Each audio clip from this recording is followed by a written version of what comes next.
Trisha Helton, who worked as a manager for the homes of affluent Angelenos and celebrities, was hired more than a year ago to oversee the house of a Brentwood family. After COVID-19 pandemic, safer at home, rules kicked in, that job went away. Without an income, the 48-year-old Studio City resident scrambled to pay her rent, and keep up payments on her car and credit cards. She was no stranger to tough times. She spent some of her 20s homeless. "So I know how to make a dollar stretch," she said. "When times were good, if I had half a bottle of shampoo, I'd buy a new one.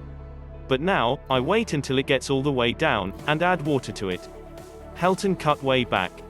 She appealed to the car loan and credit card companies for extensions. But by the end of summer, she'd blown through her savings.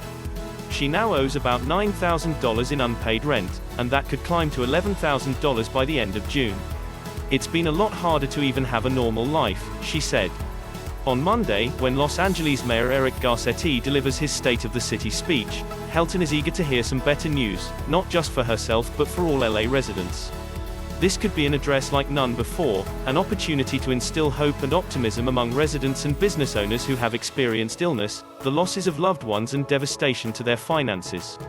Helton has been reading the comments placed under the mayor's Instagram posts in recent months, by people facing similar circumstances like hers. She knows she is not alone in her struggles. Results of the recent Quality of Life survey by the UCLA Luskin School of Public Affairs bears that out. Nearly 1/5 of respondents said they'd lost their job during the pandemic. 40% saw their income decline. The mayor's State of the City address will be livecast on his Facebook page and Twitter account, at 5:15 p.m., repeating last year's remote speech.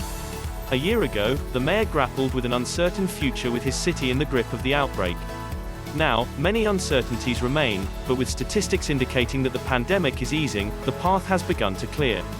With most of the COVID-19 lockdown restrictions being lifted statewide in June, the economy may soon have a chance to spring back to life.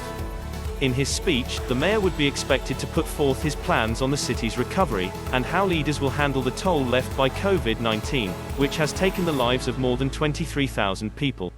There is much more for the mayor to address.